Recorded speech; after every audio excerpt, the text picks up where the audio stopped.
Coming up next on the Jeff Crilley Show, we're going to look at the problem of bullying through the eyes of an award-winning producer. She's the producer of Bully High. Her journey just ahead.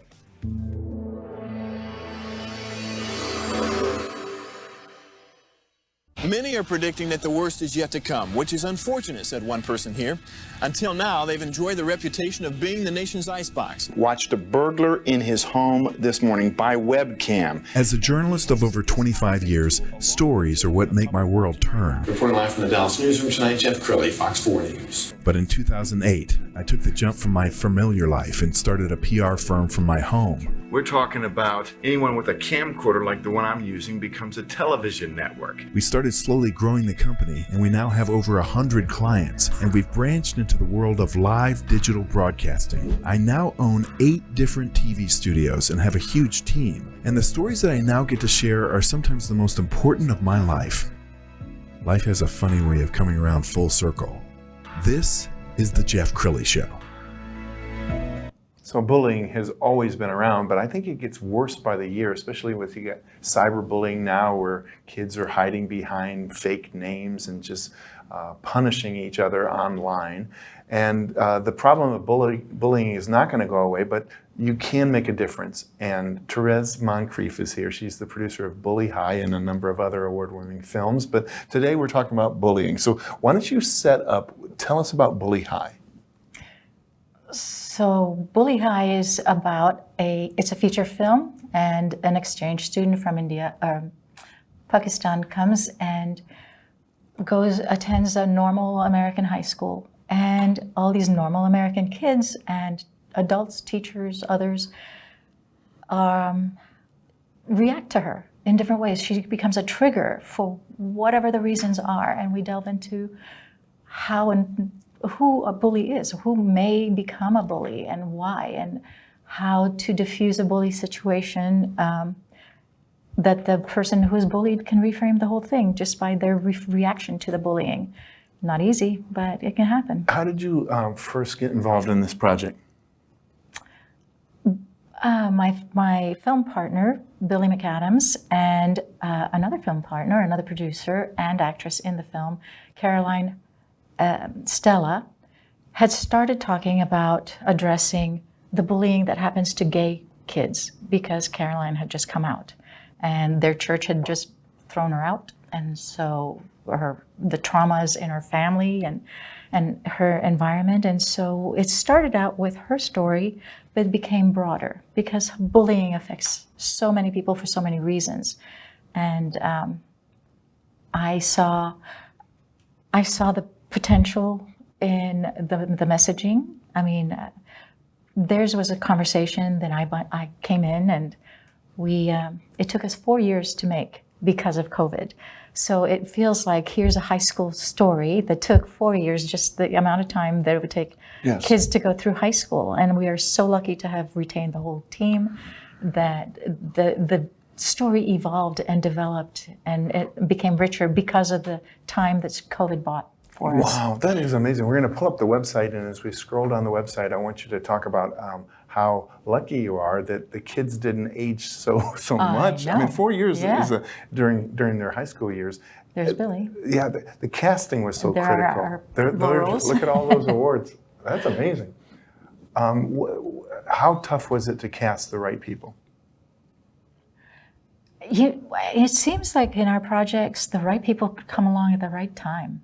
So it wasn't all that hard. We were just extremely lucky, and it spoke to everybody's heart. Mm-hmm. It was important to each of the kids, each of the adults, all the staff, all the crew.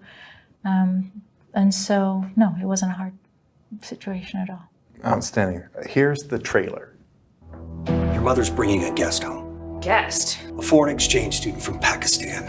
She's coming to live with us. I was thinking, you should run with me on homecoming court. Really? Yeah. Did you see that? Hey, brown girl, was your dad a part of 9/11? It's called a hijab. Well, we don't like looking at it. Take it off.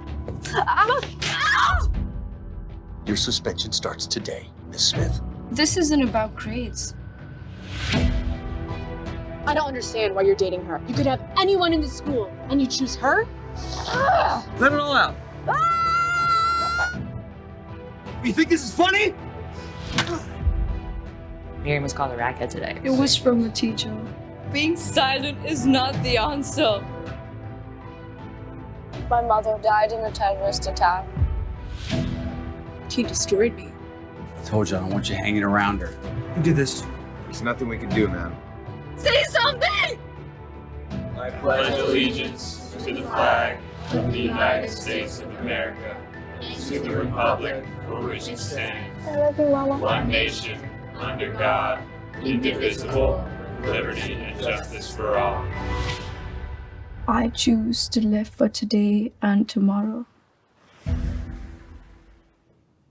Wow, I got chills. That's so powerful. I was watching you watch the trailer, and you've seen the trailer a million times, and your eyes kind of missed up. I don't pretend to know a lot about films, but could you tell you had a hit when you were working on it? We knew we had a good story, an important story, and one that would really resonate with a lot of people. And we had a topic that needed to be talked about or exposed or delved into with solutions, with hope at the end.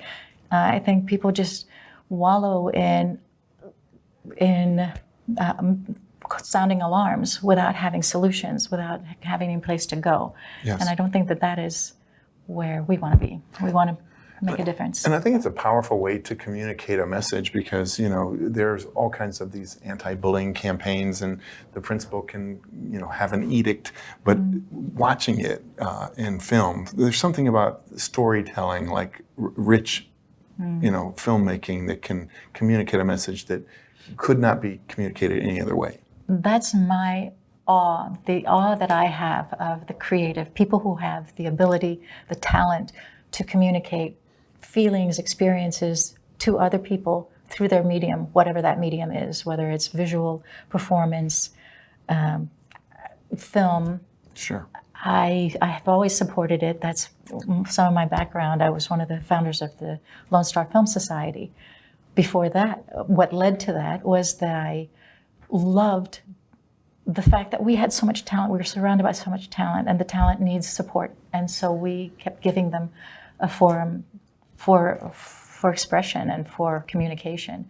That's what I feel we're doing here. I mean, these kids are tomorrow's stars. All these kids who are in the films, Joseph Baina, Caroline Stella, that's okay. They're just amazing. And the girl who played Scarlett is a local girl, actually. Wow. That's Stamen. Let's. I know you're hoping to start a conversation in every school in America. I could see this becoming kind of required viewing. Yay! Right. Well, yeah, so we would love that. That I guess that is the challenge: is how do you get this in front of the right people? What messages do you see coming out through the film? You were telling me. Silence is not the answer. Yes. That's the tagline. So silence is not the answer. Conversations matter. Another project that we did during COVID is called Almost 13. It's a 16-minute PSA that you can Google and you'll find it. And a friend of ours lost a child to suicide a few days before his 13th birthday, so almost 13. And this is a call to people to talk to each other. Just checking in on each other is not enough. In that project, conversations matter. It's like engage. Sure. Make people believe and realize and believe that you care, that somebody cares about them. That keeps them in life, that keeps them growing. And in here, silence is not the answer. It's the same thing. Conversations matter. Yes. In this condition as well. So, jumping off of that point you just made, that if somebody is witnessing bullying happening and not doing anything, They better do something. They're participating. Absolutely. And it takes a certain amount of courage to stand up to the bully or tell the bully, hey, that's not cool. Don't do that. But guess what? Bullies, that's all it takes is one person to push back. That's all it takes. And I don't know where that bloodlust comes from. It's somewhere in our natures, but the moment anybody stands up, they stand back. How can people see the film? Well, you can see it on Amazon Prime, Hulu, Tubi, This summer, it'll be screening at film alleys in Texas. We've got other projects and programs and Sure. collaborations in the works, but Outstanding. not written down, so I can't talk about them yet. It's okay. Therese, you've been an amazing guest. Thank you for coming on the show. We're going to end with the website, which is bullyhigh-movie.com. Therese Moncrief, thanks for coming on the show. Thank you, Jeff Crilley. That's it for now. We'll see you next time.